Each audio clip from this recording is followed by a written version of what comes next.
¿Qué tal? Hoy vamos a meternos de lleno con uno de los personajes más pero más enigmáticos y respetados de todo Saint Seiya, Doko de Libra.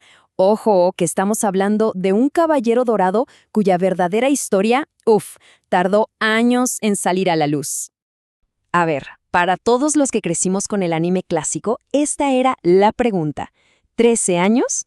13 años conociéndolo solo como el antiguo maestro. ¿Quién era en realidad este personaje? Se sentía como un misterio eterno, ¿no? Y todo eso fue preparando el terreno para una de las revelaciones más, pero más brutales de toda la saga. Bueno, para entender al guerrero, primero hay que entender el secreto. Así que vámonos hasta el principio, a su primerísima y súper enigmática aparición. Y aquí es donde la cosa se pone súper interesante. Es que es una ironía increíble. Lo vimos por primera vez en el episodio 4. El 4. O sea, fue el primer caballero dorado que apareció en pantalla. Pero claro, en ese momento, ¿quién iba a pensar que ese viejito de piel morada era en realidad uno de ellos? Nadie. Y no solo eso, fue el último de su generación en entrar en combate de verdad. Pero la primera pista de verdad, la que empezó a desenredar todo, no vino de un combate, vino de una sola palabra. Vamos a ver la primera gran pieza de este rompecabezas, su nombre real. Tong-Hu. Así es, ese es su nombre original. Y para los que solo vieron el anime, bueno, tuvieron que esperar 13 años hasta la saga de Hades para escucharlo. Pero ojo, este nombre no es cualquier cosa, no es casualidad. Es, literalmente, la clave que conecta todo. Su poder, su diseño, su historia, todo. Y aquí es donde todo, pero todo encaja a la perfección. A ver, pequeño tigre, ¿le suena? Claro, se conecta directamente con ese tatuaje de tigre que le aparece en la espalda cuando enciende su cosmos al máximo. Pero miren más de cerca. El casco de la armadura de Libra tiene rasgos de tigre. Y por si fuera poco, su historia toma mucho de la leyenda china de Neisha, una deidad a la que apodaban, adivinen, Pequeño Tigre. Todo está conectado. Y claro, todo esto nos lleva a la pregunta del millón, la que ha generado discusiones por años y años. ¿Era Doko el caballero dorado más poderoso de todos? Bueno, vamos a ver qué dicen las pruebas. Y para empezar, tenemos esta joya. Una declaración directa, nada menos que del propio Saga cuando se hacía pasar por el patriarca. En una charla con Milo, lo dice clarito, sin rodeos. El maestro de Rosan es el más temido y poderoso de todos. Y eso, viniendo de Saga, son palabras mayores. Pero si las palabras de Saga no son suficiente, vamos a los datos duros. La enciclopedia Tyson, que es como la Biblia oficial de la serie, lo deja clarísimo. En habilidad de combate, miren esto. Doko tiene 24 puntos. Supera a Aiolos, que tiene 22, y a Saga, que tiene 19. O sea, matemáticamente no hay debate. Él está en la cima. Ok, pero aquí la historia se complica un poquito. Porque a pesar de ser el más poderoso en papel, su récord de peleas es bastante curioso. La gran mayoría de sus enfrentamientos terminan en empate o son interrumpidos. ¿Y qué nos dice esto? Que su rol no era el de un destructor, para nada. Él era un estratega, un guardián. Era la balanza, el punto de equilibrio del santuario. Y aquí resolvemos otra gran duda. Siempre se dice que los Géminis son los más fuertes de su generación, ¿cierto? Entonces, ¿cómo es que Doko lo supera? Pues la respuesta es muy sencilla. Doko no era de la misma generación. Él era un sobreviviente del siglo XVIII. Tenía más de 200 años de experiencia y dominio del cosmos. O sea, esa experiencia lo ponía en una liga completamente diferente, por encima de Saga y los demás.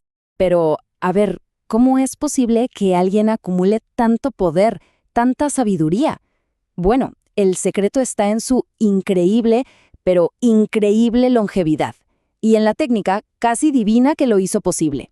261 años. Pensemos en esa cifra un segundo. Esa era la edad de Doko durante la saga del santuario. No era solo un caballero dorado, era historia viviente, un testigo de siglos de batallas del santuario. Y la técnica detrás de este milagro tiene nombre, Misopetamenos. Ojo, no es inmortalidad. Es algo mucho más específico. Fue un regalo de la propia Atena, que básicamente ponía su cuerpo en pausa. Su corazón latía solo 100,000 veces al año, que es lo mismo que late el nuestro en un solo día. Todo para poder cumplir una misión sagrada: vigilar por siglos el sello que encerraba los espectros de Hades. Y esta comparación visual es brutal. Durante más de 200 años, su cuerpo estuvo en este estado de animación suspendida, encogido, midiendo apenas 1,40 m. De vigilante a guerrero. Pero cuando llegó la hora de la verdad, se liberó del misopetamenos y ¡pum! Recuperó su físico de joven, su 1,70 m de altura, y estaba listo para la batalla final. Y esta línea de tiempo, nos ayuda a entender la magnitud de su misión. A los 18 años, sobrevive a una guerra santa entera, siendo uno de solo 2 sobrevivientes. Luego, pasa siglos vigilando. Ve desde lejos cómo Saga traiciona al santuario. Entrena a Shiryu, la nueva esperanza. Y finalmente, a los 261 años, regresa a la batalla. Imagínense, una vida entera dedicada por completo a su deber. Y para terminar, vamos a ver lo más importante. Porque para entender de verdad a Doko, hay que ir más allá de su poder. Hay que hablar de su legado, de su impacto como líder, como maestro, como el pilar que sostuvo a todo el santuario.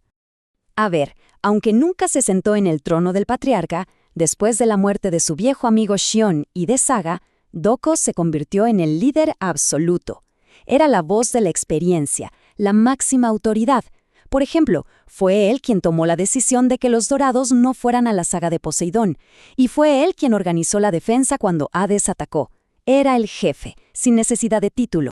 Y claro, no podemos olvidar su faceta de maestro. Su legado en este sentido es gigante. Shiryu es, por supuesto, su alumno más famoso, su heredero directo, pero su influencia fue mucho más allá, llegando a otras historias y líneas de tiempo con discípulos como Oko o Genbo.